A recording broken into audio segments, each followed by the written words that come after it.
Bismillahirrahmanirrahim. Assalamualaikum warahmatullahi wabarakatuh. Alhamdulillahirabbil alamin. Hamdan katsiran thayyiban mubarakan fih. Nahmaduhu subhanahu wa ta'ala alladzi an'amana بنعمة الإسلام والإيمان ونعمة الأخوة والجماعة. أشهد أن لا إله إلا الله وحده لا شريك له وأشهد أن محمدا عبده ورسوله لا نبي ولا رسول بعده. اللهم صل على سيدنا وحبيبنا وشفيعنا ومولانا محمد صلى الله عليه وسلم وعلى آله وصحبه ومن تبع هداه إلى يوم الدين. اللهم علمنا ما ينفعنا وانفعنا بما علمتنا وارزقنا العمل بما علمتنا وزدنا علما نافعا يا رب العالمين. أصبحنا على فطرة الإسلام وكلمة الإخلاص وعلى دين نبينا محمد صلى الله عليه وسلم وعلى ملة أبينا إبراهيم حنيفا وما كان minal musyrikin. Bapak Ibu jamaah salat subuh yang dimuliakan oleh Allah, di pagi yang berbahagia ini yang paling utama perlu kita lakukan adalah bersyukur kepada Allah Subhanahu wa taala atas nikmat kesehatan yang kita terima. Di saat orang lain banyak merasakan sakit, pun ada orang yang disehatkan tetapi dilemahkan dalam aspek iman. Mereka sehat, mereka bisa memandang, mereka bisa mendengar, mereka bisa berjalan, mereka bisa memegang, mereka bisa merasa, tapi mereka tidak bisa datang ke masjid di waktu subuh hari. Rasulullah SAW mengatakan, kalau sekiranya mereka mengerti apa yang terdapat pada sholat subuh, la atauhuma walau habu, mereka akan mendatangi itu dua sholat itu walaupun dengan cara merangkak. Kenapa? Karena dua sholat ini, subuh dan isya berjamaah, itu mendapatkan keutamaan yang begitu besar dari sisi Allah Tabaraka wa Ta'ala.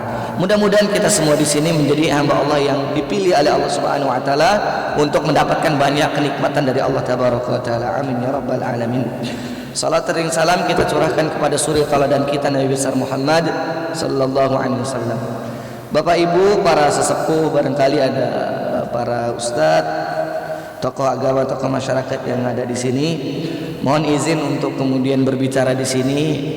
Tak pantas kalau dikatakan berceramah atau apalagi menasihati. Tidak pantas gitu ya. Kuah bakso yang mencoba mengasini lautan, rasa-rasanya seperti itu ya, tidak pantas. Kuah bakso asinnya seperti apa, tapi lautan asinnya bagaimana? Karena yang di hadapan saya ini kalau saya lihat satu persatu banyak yang usianya jauh di atas saya.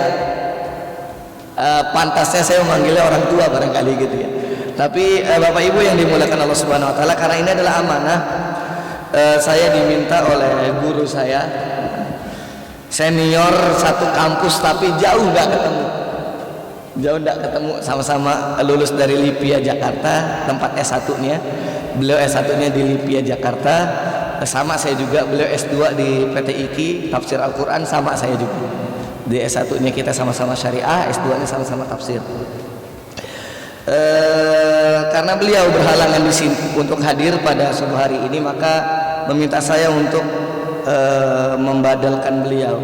Yang namanya murid kalau dapat perintah dari guru itu kalau memang bisa ya nggak bisa kita mengucapkan selain kata siap Ustaz gitu ya. Mudah-mudahan ini menjadi satu sarana untuk mendapatkan keberkahan dari Allah melalui ketaatan kepada guru. Bapak Ibu yang dimuliakan Allah Subhanahu wa Ta'ala, saya ingin meneruskan kajian yang telah Kiai Jazuli sampaikan. Beliau menyampaikan kepada saya kajian rutin di sini adalah kitab Riyadhus Shalihin. Kitab ini kitab yang tidak ada perselisihan dari kelompok Islam manapun. Islam itu banyak kelompoknya ya.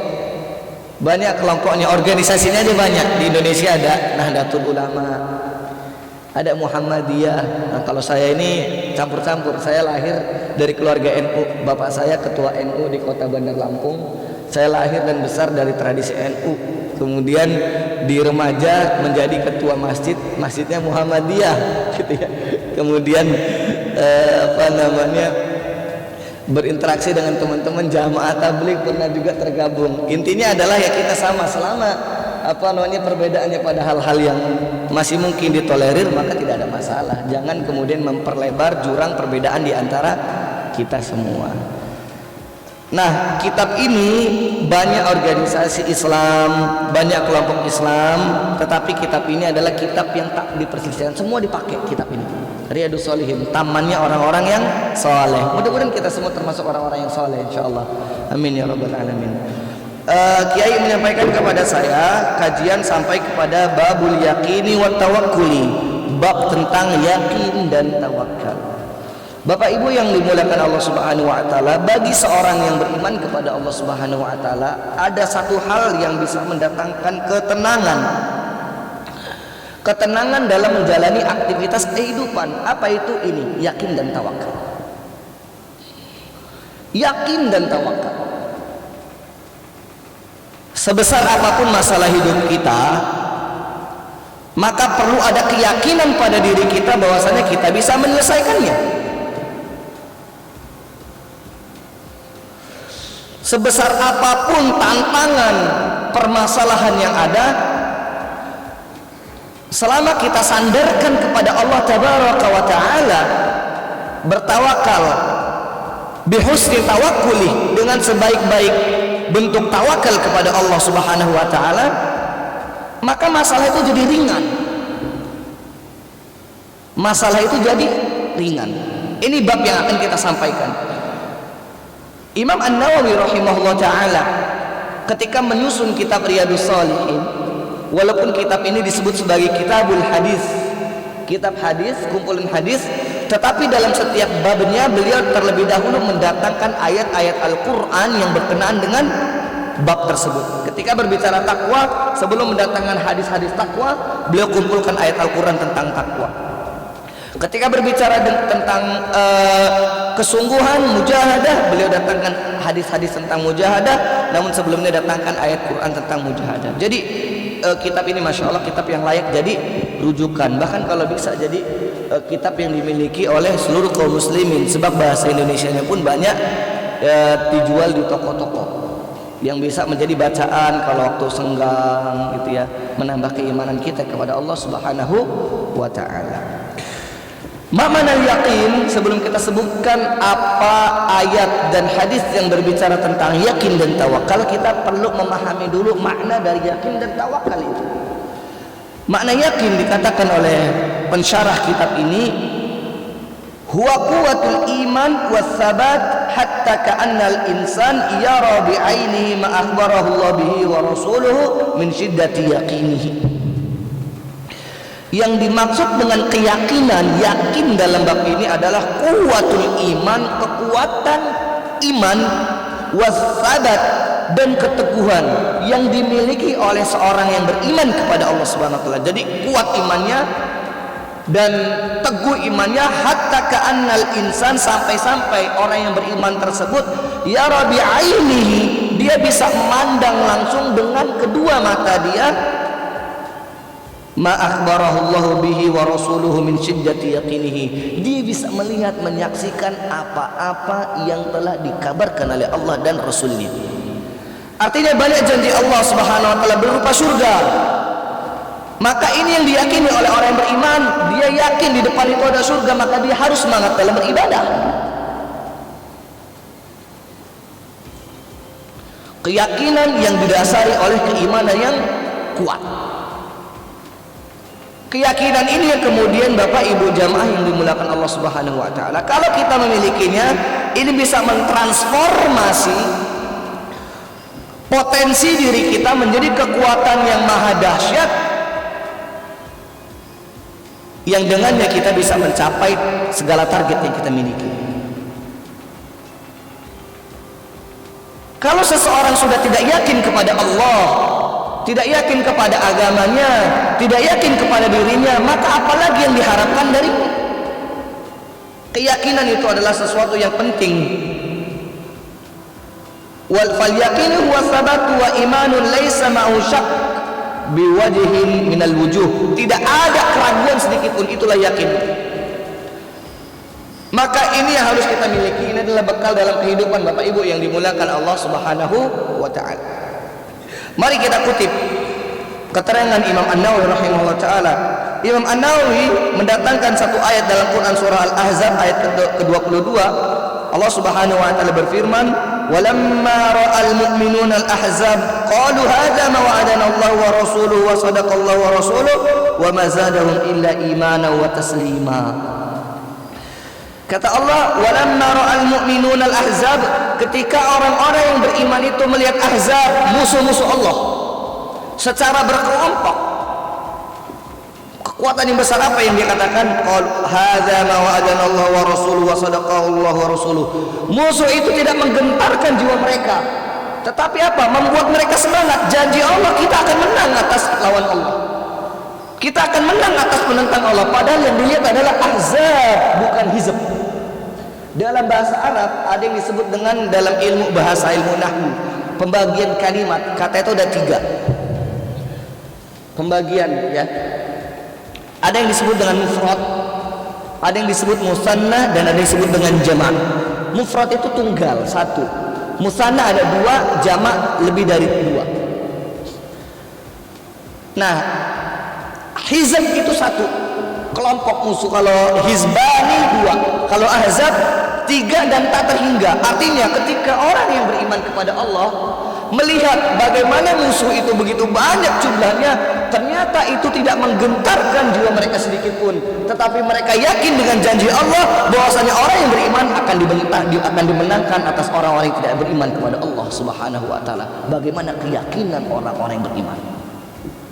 Sampai Allah katakan, "Wa ma zadahum illa imana wa taslima." Ketika mereka melihat musuh-musuh itu, musuh-musuh ingin yang menghancurkan agama Allah, ingin melawan agama Allah, maka yang bertambah pada orang beriman itu bukan, aduh agama kita akan kacau, gimana nanti kita, kita nggak bisa apa-apa. Justru bertambah keyakinan mereka akan janji Allah, penyerahan diri mereka kepada Allah. Dengan begitu menjadi sumber kekuatan mereka, tertransformasi segala potensi diri untuk diolah menjadi kemenangan yang bisa mereka rasakan. Allahu Akbar. Jadi inilah orang beriman Bapak Ibu yang dimuliakan Allah Subhanahu wa taala.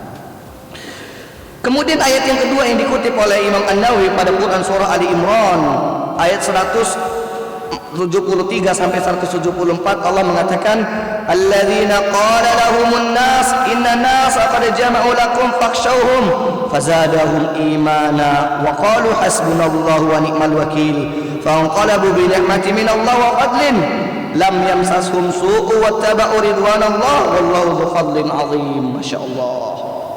Kita lihat, alladzina qala lahumun nas, orang-orang berkata kepada orang yang beriman. Ada yang mengatakan kepada orang yang beriman, qad jama'u lakum, mereka itu berkumpul ingin menyerangmu. Kekuatan mereka begitu besar, ingin menghancurkanmu. Apa yang dikatakan oleh mereka? Fakhshaw, maka takutlah engkau. Ini pengen menggoyangkan keimanan, pengen menggoyangkan keimanan. Tapi apa yang terjadi? Kata Allah, fazadahum imana. Justru hal itulah yang menambah keimanan mereka. Masya Allah, tantangan begitu besar, berarti pahalanya besar. Maka mereka mengatakan, hasbunallahu wa ni'mal wakil. Hanya kepada Allah aku bergantung. Cukup bagi ke Allah tempat menggantungkan segala sesuatu. Maka Bapak Ibu jamaah yang dimuliakan Allah Subhanahu wa taala, keteladanan seperti ini harus kita miliki. Janji Allah kepada kita semua itu begitu besar, kebahagiaan, ketenangan manakala kita taat kepada Allah. Hanya saja kebanyakan kita tidak sabar ketika mendapatkan ujian. Baru sedikit ujian yang dihadapi sudah melemah diri. Padahal di ujung sana masih banyak orang yang lebih besar masalahnya, lebih besar problematikanya. Tapi karena keyakinan yang ada pada dirinya, kemudian bergantung dan berharap kepada Allah Subhanahu wa taala disertai dengan ikhtiar yang maksimal, maka kemudahan yang bisa ia dapatkan. Kita lihat keteladanan Sayyidina Abu Bakar As-Siddiq dalam peristiwa Isra dan Mi'raj. Isra dan Mi'raj dari Masjidil Haram menuju Masjidil Aqsa, kemudian terus ke Sidratul Muntaha. Dan itu dilakukan balik lagi sampai ke Masjidil Haram tidak lebih dari 1 malam. Bahkan riwayat mengatakan tempat duduknya itu pun masih hangat. Apa yang terjadi? Orang-orang kafir Quraisy itu kan ingin menggoyahkan keimanannya para mukminin, orang yang beriman. Termasuk Sayyidina Abu Bakar As-Siddiq. Dikatakan itu Muhammad sudah gila. Dia katanya bercerita melakukan perjalanan dari Masjidil Haram, itu ada di Saudi Arabia, Makkah sekarang. Wa Masjidil Aqsa yang ada di Palestina, Yerusalem, Palestina sana. Tidak ada pesawat, Pak. Tidak ada kereta. Kita juga kalau hidup di zaman itu barangkali ragu kita pada Rasulullah SAW kalau tidak ada keimanan yang kokoh. Lihat, bukan saja sampai ke Masjidil Aqsa, bahkan terus ke langit bertemu dengan Allah. Ini kan dalam perjalanan Isra Mi'raj kita dengar ceritanya dari para guru kita, dai, para kiai. Balik lagi ke Masjidil Aqsa dan kembali lagi ke Masjidil Haram, dilakukan tidak lebih dari 1 malam. Pak, kita mau ke Lampung pulang pergi yang dekat aja masih butuh waktu lama. Indah malam, maka itu ada yang goyang imannya. Tetapi begitu dikatakan kepada Sayyidina Abu Bakar As-Siddiq, engkau percaya? Ini kafir Quraisy ingin menggoyahkan keimanan Sayyidina Abu Bakar. Apa dikatakan oleh Sayyidina Abu Bakar? Kalau yang mengatakan adalah Muhammad, jangankan yang begitu, yang lebih mustahil dari itu pun aku percaya. Allahu Akbar. Maka dia dapat gelar As-Siddiq, yang maha membenarkan. Jangankan yang begitu, kata itu mah nggak ada apa-apa, remeh kalau kata kita, kecil amat proyek kalau kata kita. Cuma begitu. Yang lebih mustahil dari gitu, gue percaya gitu. Kalau kita bahasa kita barangkali. Maka itu jamaah sekalian subhanahu wa ta'ala, keimanan yang begitu kokoh di antara orang-orang yang beriman terdahulu. Mereka tidak pernah takut, mereka tidak pernah ragu sedikit pun dalam jiwa mereka. Mereka begitu yakin bahwasanya Allah akan memberi kekuatan. Mereka yakin Allah akan memberikan pertolongan dengan syarat kita tidak menelisihi aturan Allah Subhanahu wa ta'ala. Selesai urusan. Inilah keyakinan. Adapun tawakal itu bergantung kepada Allah Tabaraka wa ta'ala. Menyerahkan semua urusan kita kepada Allah. Kita punya rencana, tetapi Allah yang kemudian menentukan hasilnya. Kita pengen rencana kita A, B, C, D, E, tapi di lapangan berbeda, hasilnya tidak sesuai dengan rencana kita. Itu sudah bukan domain kita. Kita tidak dihisab oleh Allah akan hasil, Bapak Ibu, tapi kita dihisab oleh Allah akan usaha kita. Nabi Nuh alaihissalam, anak istrinya tidak beriman. Padahal siapa? Nabi Nuh, seorang nabi dan rasul. Berdakwahnya bukan 1-2 tahun, bukan 10-20 tahun, ratusan tahun Nabi Nuh dakwah. Siang dan malam diceritakan dalam Al-Quran dakwahnya. Tapi yang ikut sedikit, bahkan anak dan istrinya pun tidak beriman. Apakah Nabi Nuh dikatakan gagal? Tidak. Dalam konteks perjuangan Nabi Nuh berhasil, karena yang diminta oleh Allah adalah berikhtiar. Adapun hasil itu domainnya Allah Tabaraka wa ta'ala. Yang penting kita telah berusaha maksimal, kemudian baru kita menggantungkan urusannya kepada Allah Subhanahu wa ta'ala. Ini yang dikatakan dengan tawakal. Dan Allah mengatakan wa tawakkal 'alal hayyil ladzi la yamut dalam Quran surah Al-Furqan, bertawakkallah engkau kepada zat yang maha hidup dan tak pernah mati. Siapa dia? Allah Subhanahu wa ta'ala. Huwal awwal wal akhiru yuhyi wa yumit. Allah lah yang pertama dan Allah lah yang terakhir. Ia yang maha hidup dan ia tidak mati. Yuhyi wa yumit, menghidupkan dan juga mematikan. Hayyul qayyum, hidup wala yamut dan tidak mati. Siapa? Allah Subhanahu wa ta'ala. Bertawakalnya kepada Allah, Pak. Kalau kita tawakalnya kepada Allah, tenang, serahkan semua urusan kita kepada Allah, disertai dengan keyakinan yang begitu besar. Itu yang dilakukan oleh orang-orang saleh terdahulu. Rasulullah SAW, Bapak Ibu yang dimuliakan Allah Subhanahu wa ta'ala, ketika baginda Nabi itu mendapatkan wahyu, itu kan dalam keadaan ya Masya Allah yang begitu menegangkan. Beliau berada di sebuah gua, kemudian didatangi oleh malaikat Jibril alaihissalam, kemudian didekap itu Rasulullah SAW oleh malaikat Jibril dan dikatakan Iqra, Iqra. Nabi hanya mengatakan ma ana biqari, ma ana biqari, aku tidak bisa baca. Dikatakan lagi oleh malaikat Jibril Iqra, ma ana biqari, mau disuruh baca apa?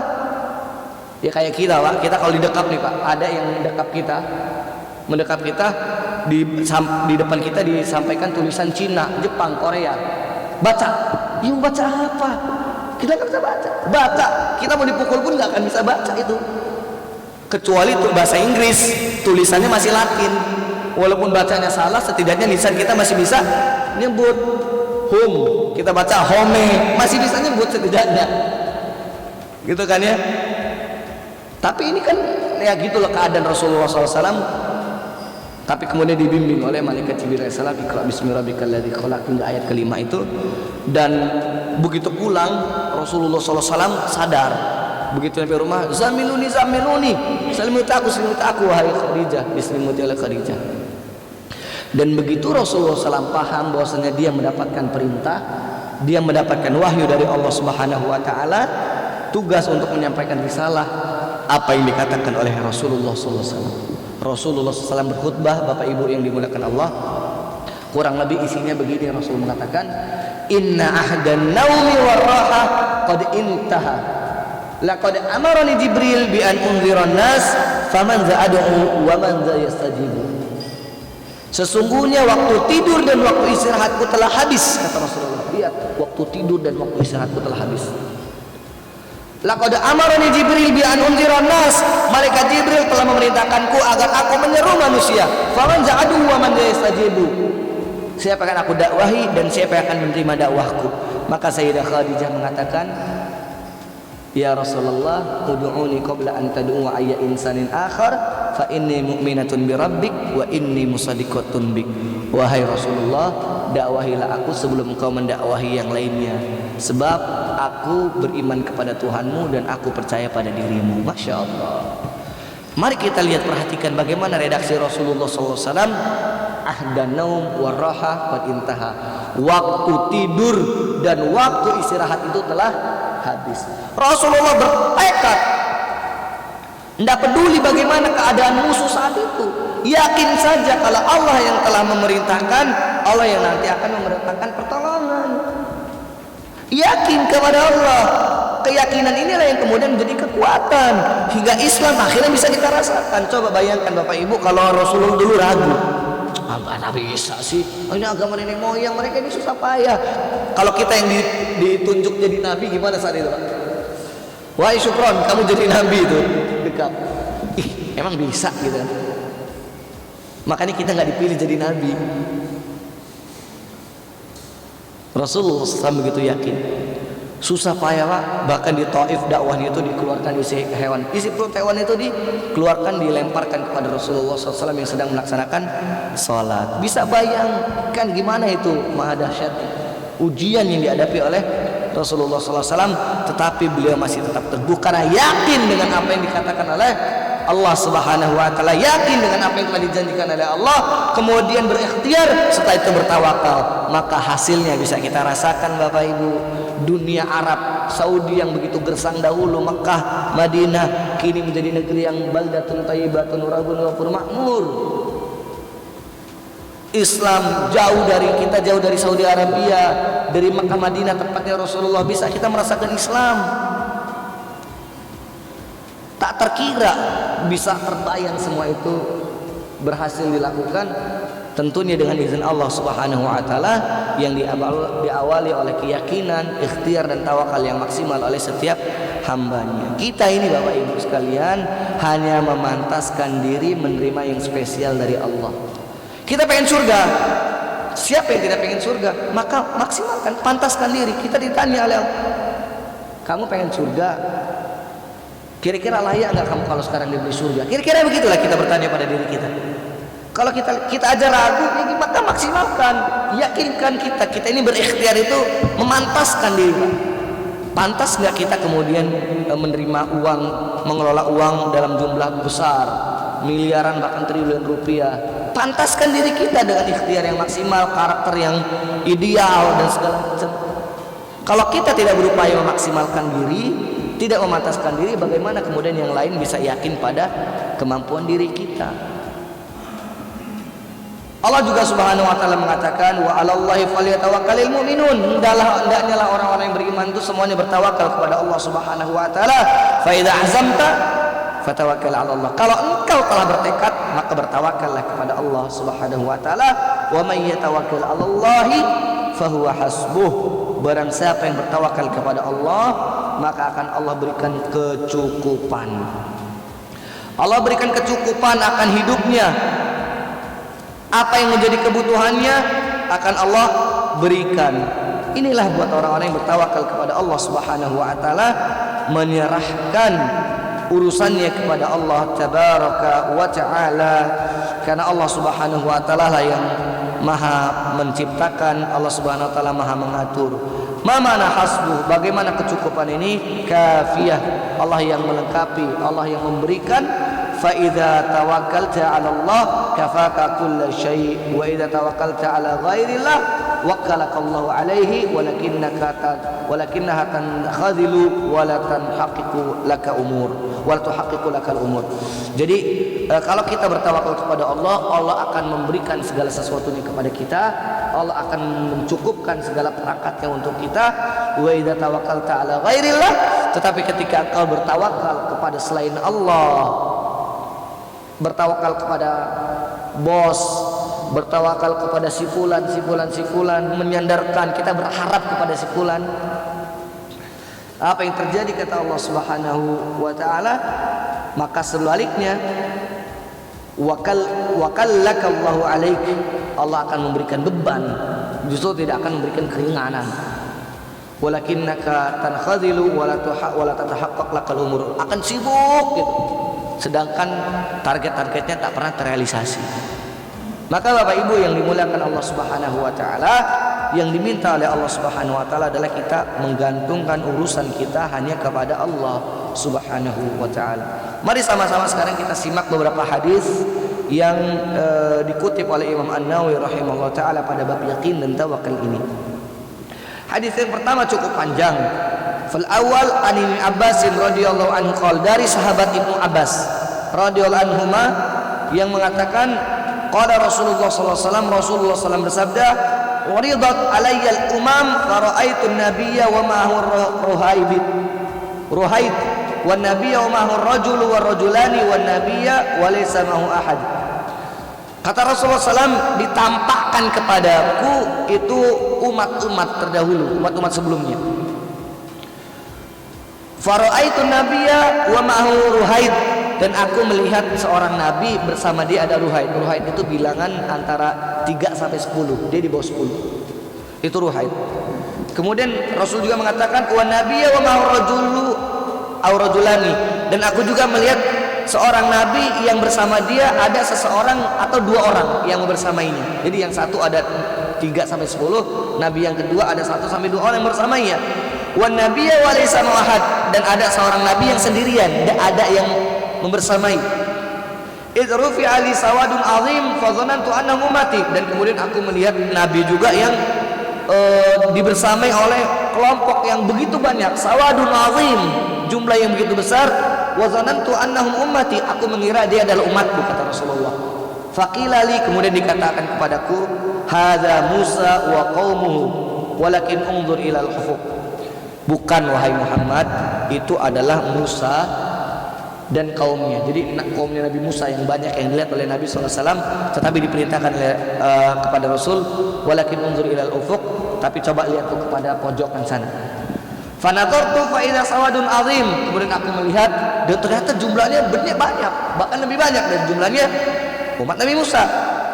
Faqila li, dikatakan kepadaku, unzur ilal ufuqil akhar, lihat ke sudut yang lain wahai Muhammad. Dilihat lagi, ini artinya adalah ada malaikat Jibril alaihissalam. Fa idza sawadun azim, dan jumlah yang begitu banyak lagi. Faqila li, kemudian dikatakan kepadaku, hadhihi ummatuka, itulah umatmu wahai Muhammad. Lebih banyak daripada umatnya Nabi Musa, daripada banyak umatnya yang lainnya. Wa ma hum sab'una alfan yadkhulunal jannah bighairi hisabin wala azabin. Kabar gembiranya kata malaikat, tuh dari jumlah yang banyak itu kaummu, umatmu, lihat mudah-mudahan kita masuk golongan ini Pak. Apa kata malaikat kepada Rasulullah? Ma'ahum, di antara mereka yang jumlahnya banyak itu ada sab'una alfan. Sab'una alfan itu 70.000. Ada 70.000 umat Rasulullah SAW yadkhulunal jannah bighairi hisabin wala azabin, yang mereka nanti akan masuk surga tanpa dihisab dan juga tanpa diazab. Allah Akbar. Jadi kayak jalan tol Pak, mati langsung surga. Mau enggak Pak? Kita kan enggak tahu Pak. Kita ini pernah dosa, dihisab dulu, ditanya dulu. Saat itu ngambil gorengan 3 kok bayarnya 2. Nah, itu ketahuan itu Pak. Enggak, pedagangnya enggak tahu. Pedagangnya nggak tahu, tapi Allah tahu. Itu nggak luput dari pertanyaan Allah Pak. Kenapa? Ini dari mana uang 1.000 ini di kantong? Itu ada pertanyaannya Pak. Jangan dikira. Nah kita itu banyak pertanyaan, banyak interogasinya nanti. Maka beruntung 70.000 orang yang masuk surga, yadkhulunal jannah bighairi hisabin wala azabin. Langsung surga Pak, nggak ditanya lagi. Makanya Pak, kalau doa kepada Allah, doanya kepada Allah saya kasih tahu, jangan ya Allah masukkanlah aku ke dalam surga-Mu ya Allah, golongkanlah aku ke dalam ahli surga ya Allah. Enggak cukup Pak doa seperti itu Pak. Kenapa? Kalau kita beriman, mati dalam keadaan Islam, insya Allah kita surga Pak. Tinggal berapa lama dulu kita di neraka, dicuci dulu. Maka doanya, ya Allah masukkanlah aku ke dalam surga tanpa dihisab juga diazab. Nah itu baru oke Pak.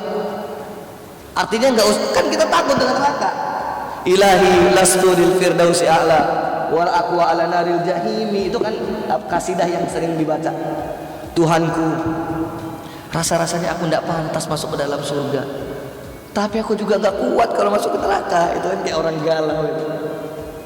Maksudnya ini syair minta ampunan kepada Allah. Maka Pak, jadi doanya bukan lagi ya Allah pilihlah aku agar aku menjadi penghuni surga. Ya Allah masukkan aku ke dalam penghuni surga, masukkan aku ke dalam surga. Bukan sebatas itu, tapi ya Allah masukkanlah aku ke dalam surga tanpa dihisab juga diazab. Ini yang penting Pak. Dan siapakah 70.000 itu? Nah ini dijelaskan. Mudah-mudahan kita masuk ke 70.000 Pak.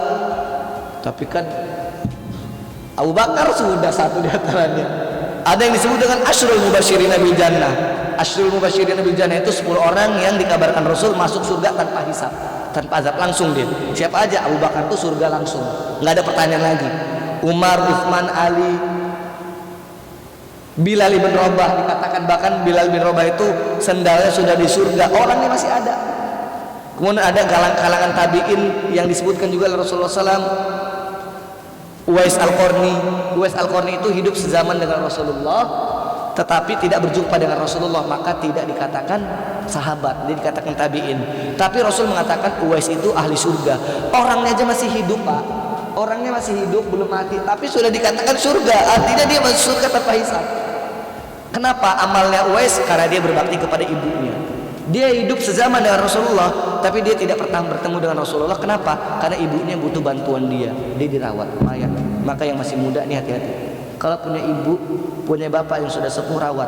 Rasul mengatakan kedua orang tua itu adalah awsatu abwabil jannah, pintu surga yang paling tengah. Paling mudah masuk surga itu dengan cara berbakti kepada ayah dan ibu. Kalau masih, maka dalam riwayat lain dikatakan sungguh celaka orang yang punya orang tua sudah sepuh tapi kok nggak bisa masuk surga. Mengapa? Karena itu kesempatan untuk berbakti. Itu Uwais Al-Qarni. Nah kalau kita hitung, udah banyak ini yang, nah kita kayaknya saya nggak masuk ke dalam 70.000 ini. Tapi tetap yakin Pak, tetap yakin aja. Sahabat tuh kuotanya ditambah sama Allah kan. 70.000 plus 1, kita ternyata satunya. Barangkali aja, kita yakin aja kepada Allah. Nah disebutkan, summa nahadha pada qala manzilahu. Kemudian Rasulullah SAW masuk ke dalam rumahnya, faqadan nasu fi ulaika alladzina yadkhulunal jannah bighairi hisabin wala azabin. Kemudian para sahabat itu karena ngedengar Rasulullah SAW ada 70.000 orang yang masuk surga, begitu Rasul masuk rumah, sahabat tuh ngomong, siapa ya 70.000 itu, siapa ya, kayak kita nih, siapa nih, kepo. Kemudian qala ba'dhum, di antara mereka mengatakan falalahum alladzina sahibu Rasulullah sallam, oh barangkali dia yang menemani Rasulullah hijrah, dia sahabatnya Rasulullah.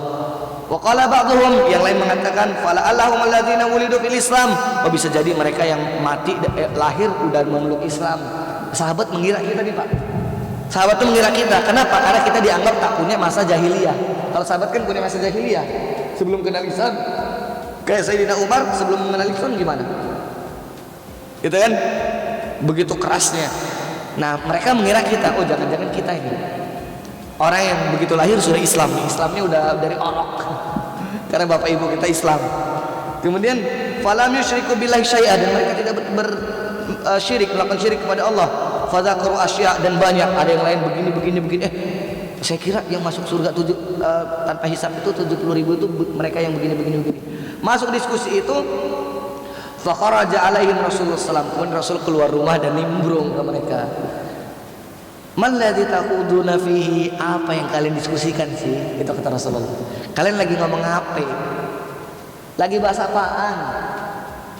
Fa'akbaru, kemudian mereka mengabarkan kepada Rasulullah, ya Rasulullah kami lagi ngobrol, lagi mikir ini kira-kira siapa sih 70.000 orang tadi masuk surga tanpa hisab dan tanpa azab tadi.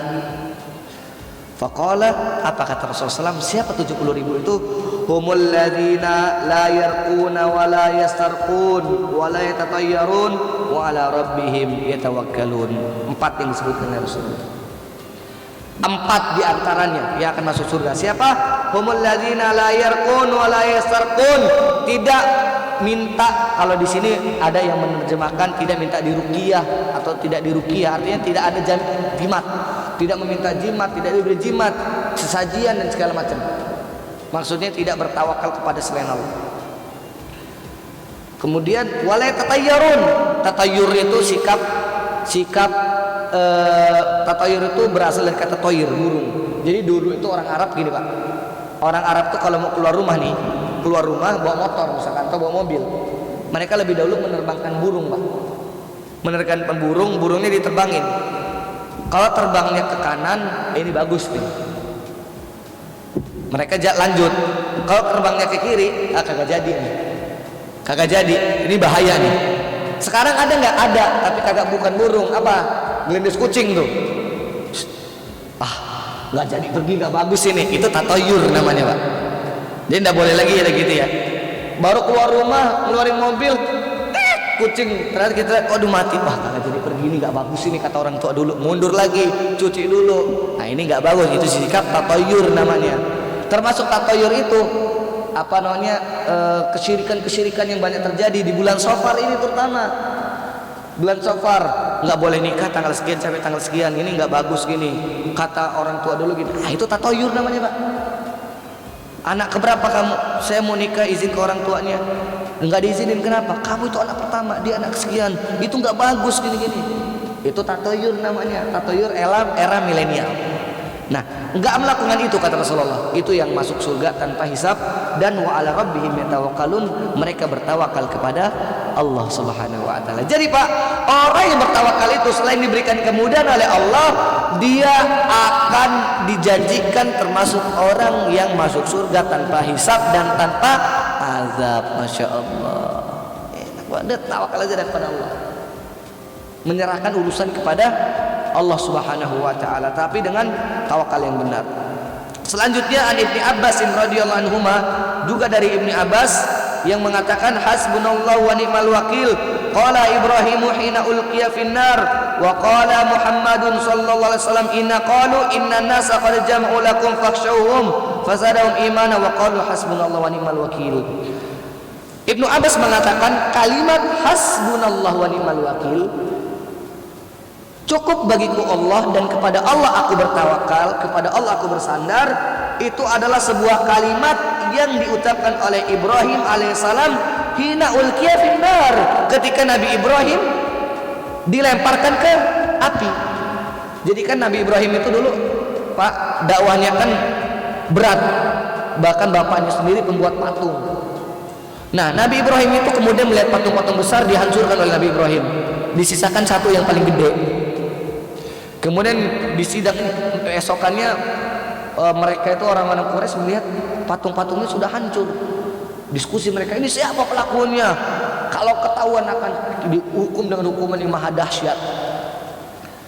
Kemudian disebut, ini kalau di antara kita ini kayaknya gak ada yang berani kecuali Ibrahim karena dia tidak beriman ini.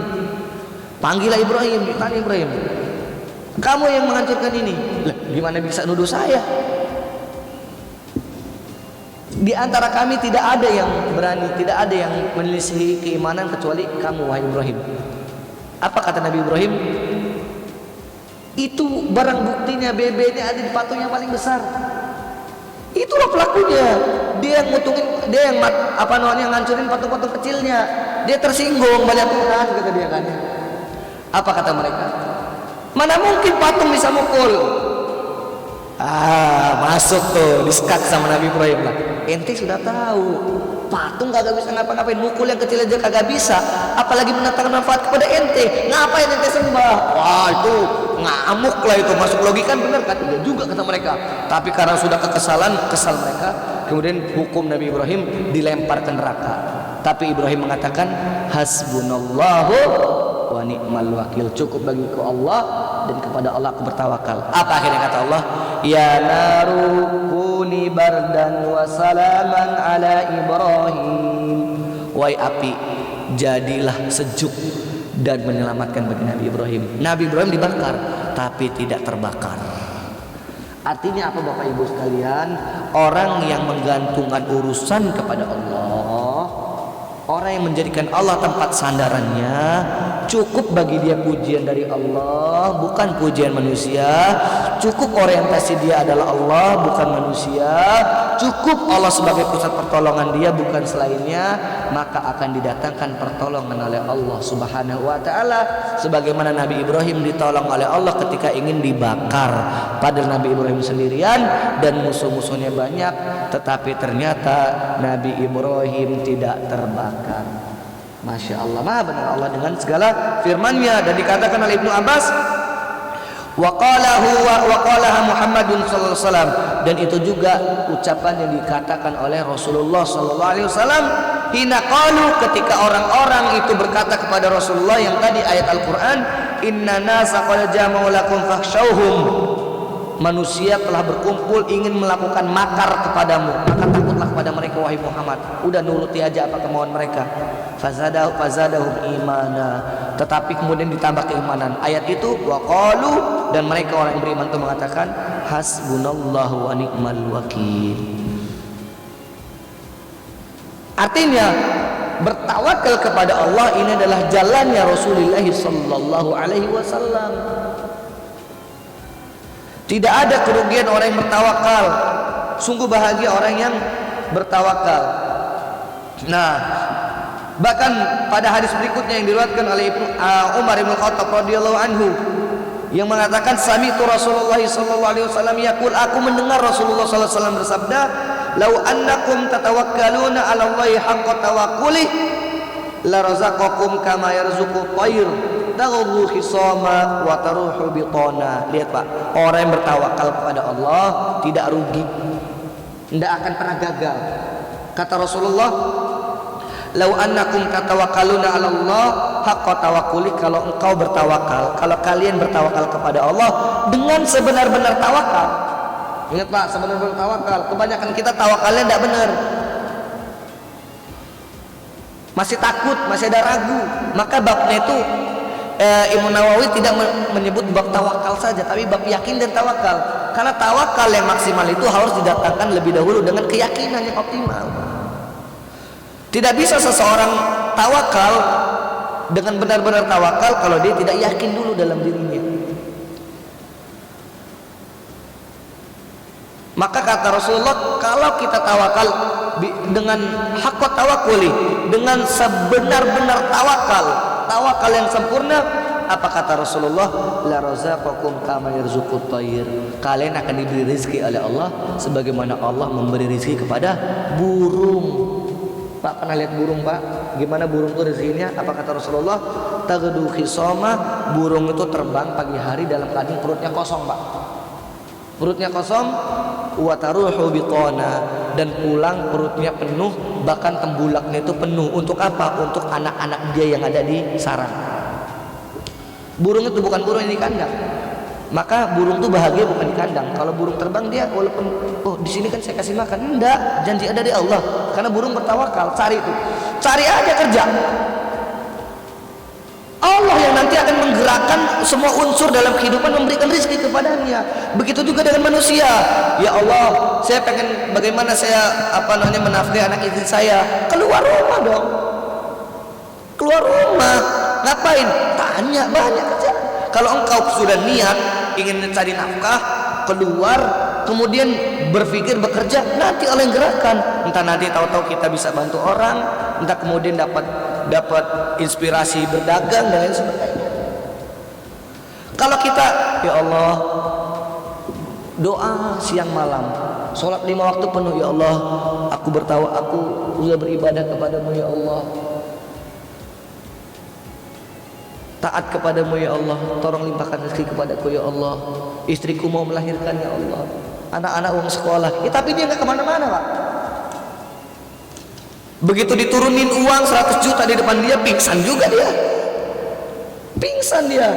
kaget, dari mana takut dia, jangan-jangan jin ini. Artinya apa? Logika kita dibenarkan, maka kerja itu, ikhtiar itu memantaskan diri. Bahkan Rasulullah pernah murka Pak kepada seorang sahabat ketika memarkirkan untanya itu tidak diikat. Untanya tidak diikat. Begitu ditanya oleh Rasulullah, kenapa tidak diikat? Aku bertawakal kepada Allah. Ditegur oleh Rasulullah, tawakal itu bukan begitu. Tawakal itu sudah berikhtiar dulu. Kita sudah kerja dulu, sudah menjalankan proses manusiawinya, setelahnya baru gantungkan kepada Allah. Ya Allah, aku telah ikhtiar ya Allah. Ya Allah, aku telah bekerja, bahkan aku tidak malas-malasan. Waktuku aku gunakan bukan untuk main-main ya Allah. Aku juga telah ibadah ya Allah. Semua urusan aku kembalikan kepadamu ya Allah. Ya Allah, aku berharap yang terbaik buat agamaku, buat diriku, buat segala urusanku ya Allah. Udah selesai, itulah tawakal. Kalau gitu, apapun hasilnya dari Allah, itulah yang terbaik buat kita. Wa asa an takrahu syai'a wa huwa khairul lakum, wa asa an tuhibbu syai'a wa huwa syarrul lakum. Hatta meskipun tidak sesuai dengan keinginan kita, tetapi bisa jadi yang buruk itu justru baik buat kita, dan yang kita harapkan baik itu ternyata itu tidak baik buat kita. Ada orang yang dia penghasilannya 1 juta, bahkan ada yang di bawah 1 juta, penghasilannya berapa ratus ribu sekian, tapi dia cukup hidupnya, tapi dia taat kepada Allah, sholatnya rajin. Bukankah itu baik? Belum tentu ketika dia dikasih Allah rezeki 1 miliar sebulan masih dia sholat. Barangkali sudah tidak terpikir sholat, barangkali dia sudah terpikir pelesiran kemana-mana, sudah tidak lagi yang namanya kamus sholat, kamus pengajian, sudah cukup semuanya. Artinya adalah apa yang kita anggap baik belum tentu baik buat diri kita. Allah yang maha tahu segala urusan kita, maka kita hanya pantaskan diri. Kita pengen mengelola uang banyak, pantaskan kita sanggup mengelola uang banyak dengan cara kerjanya, dengan cara amanahnya dan lain sebagainya, gitu ya. Kita ingin surga, pantaskan diri kita meraih surga Allah Subhanahu wa taala. Maka Bapak Ibu yang dimuliakan Allah Subhanahu wa taala, inilah bab yakin dan tawakal. Tawakallah kepada Allah, yakinlah kepada Allah, semua urusan akan jadi mudah insyaallah. Tidak ada yang membuat mudah kecuali Allah, Pak. Allahumma yassir wa la tu'assir, itu doa kita. Ya Allah, mudahkanlah, jangan Engkau persusah. Kemudahan itu datangnya dari Allah, urusan itu datangnya dari Allah. Punya bos, Ustaz saya punya bos, pimpinan itu galak, tidak sesuai dengan saya. Bos ini, pimpinan ini siapa yang menciptakan? Allah. Hati dia siapa yang buat? Allah. Minta aja kepada Allah, nanti Allah akan melunakkan hatinya. Punya urusan, anak saya pengen daftar kerja, pengen daftar sekolah, gantungkan kepada Allah sampai dengan ikhtiar. Bergantunglah kepada Allah, Allah dulu, Allah lagi, dan Allah terus. Maka insya Allah segala urusan kita akan dipermudah, kita akan diberikan pertolongan, kita akan diberikan kemudahan. Bahkan lebih dari itu, orang yang bertawakal kepada Allah insya Allah akan tergolong ke dalam 70.000 umat Rasulullah yang masuk ke dalam surga tanpa dihisab dan juga diazab.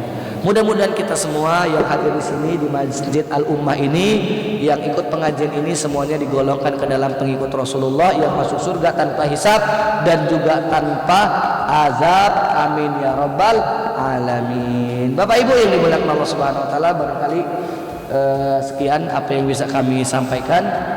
Sebuah kajian yang singkat, cukup tadi diingatkan sampai 6 kurang 15 karena kita akan sholat syuruk gitu ya. Ini umroh. Ini kalau dari rumah, dari mana Pak? Habis umroh. Karena habis umroh kata Rasulullah, sholat subuh berjamaah kemudian nggak pulang sampai terbit matahari, sholat 2 rakaat pahalanya seperti umroh. Saya tidak habis umroh jadi gitu ya.